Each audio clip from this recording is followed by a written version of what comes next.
মই আজি Pragjyotishpur medical college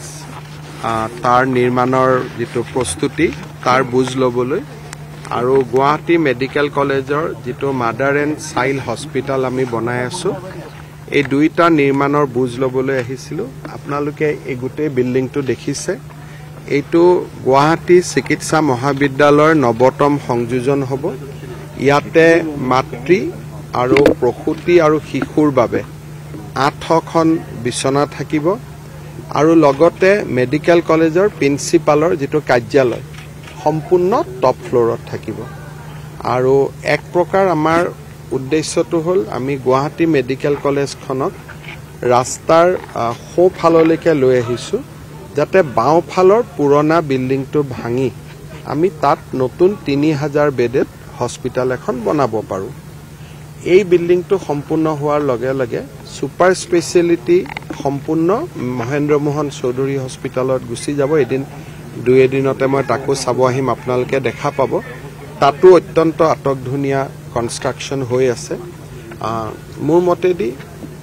Pragjyotishpur আৰু গুৱাহাটী চিকিৎসা মহাবিদ্যালয় দুইখনৰে সুপাৰ স্পেশালিটি আমি MMCHত কৰিম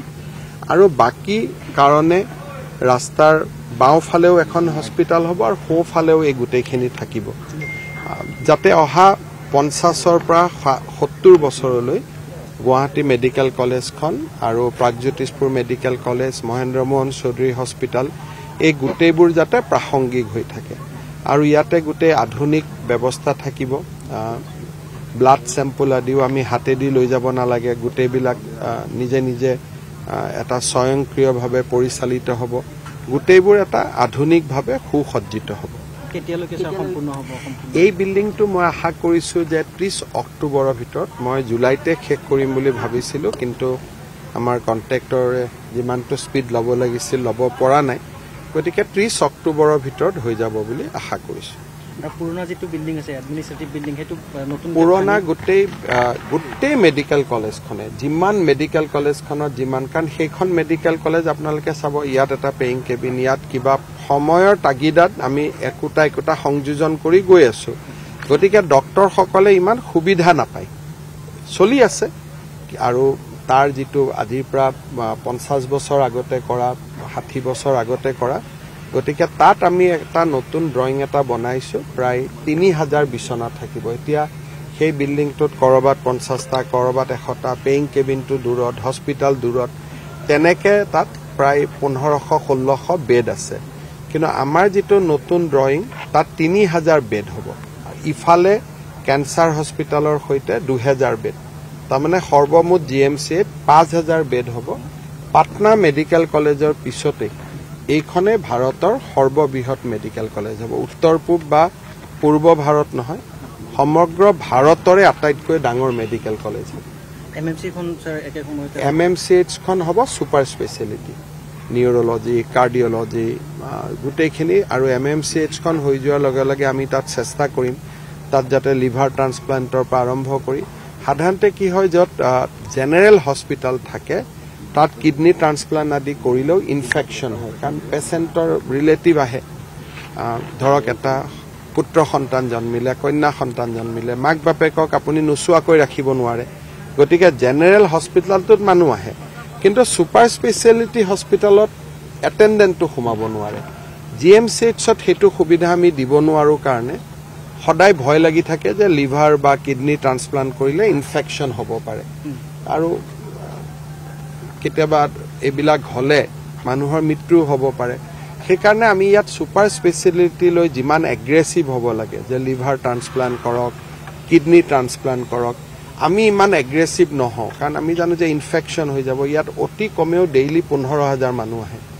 আৰু সেইটো পৰিবেশত ডাঙৰ ট্ৰিটমেন্ট নহয় MMCHত এনেকুৱা কৰা হৈছে যে গ্ৰাউণ্ড ফ্লোৰৰ ওপৰত কোনো যাবই নোৱাৰে সিস্টেমে নাই যোৱা গতিকে কোনোবা পেশেন্ট গলে পাছ লৈ তেওঁ এজন গোল চালে আৰু এটা ব্লকৰ ভিতৰত কোনো যাবই নোৱাৰে যোৱাৰে ব্যৱস্থা নাই গতিকে আৰু তাত 800 বিছনা থাকিব গতিকে এই গোটেইখিনি হৈ গলে প্ৰাগজ্যোতিষপুৰ গুৱাহাটী মেডিকেল কলেজ সম্পূৰ্ণ মহেন্দ্ৰ মোহন চৌধুৰী এই তিনিটা হৈ গলে গুৱাহাটীত আৰু মেডিকেল কেয়াৰৰ কাৰণে আমি আৰু নেক্সট 50 to 75 ইয়াৰ্স আমি চিন্তা কৰিব নালাগে আৰু ইয়াতো আপোনালোকে জানে আমি আৰু এটা বহুত ডাঙৰ কামত হাত দিছোঁ সেইটো হ'ল প্ৰটন বিম থেৰাপি কেঞ্চাৰ হস্পিটেলৰ লগত আমি ইতিমধ্যে আগুৱাই গৈছোঁ এইটো এটা 500 crores rupees লাগিব এটা মেচিনৰ দাম আৰু সেই মেচিনটো হ'ল কেঞ্চাৰ পেচেণ্টক স্পেচিফিক হি ৰেডিঅ'থেৰাপি কৰিব ওচৰৰ অংগ পতংগ কোনো ক্ষতি নহয় তেনেকুৱা এটা অত্যন্ত অত্যাধুনিক মেচিন ভাৰতত মাত্ৰ দুটা আছে চেন্নাইত আছে আৰু মুম্বাইত আছে এতিয়া সেইটো কৰাৰ কাৰণে আমি ইতিমধ্যে অসম চৰকাৰে নিজৰ টকাৰে নোৱাৰে গতিকে বিভিন্ন ডাটা CSR আমি যোগাযোগ কৰি আছো সকলোৰে লগত আৰু অসমৰ ৰাইজকো আহ্বান জনাম যিসকলে পাৰে অলপ ডনেশ্যন কৰিব আমি প্ৰটন বিম থেৰাপি মেচিন এটাও অসমত আনিবৰ বাবে আমি প্ৰচেষ্টা কৰি আছো কাৰণ সেইটো হৈ গলে কেঞ্চাৰৰ মানে মৰ্টেলিটি বহুত কমি যাব আপুনি বিচৰা বাতৰি পাব কেৱল নিউজ 18 এপত নিউজ 18 এপ ডাউনলোড কৰিবলৈ স্ক্যান কৰক এই QR কোড গুগল প্লে ষ্টৰতো পাব এই নিউজ 18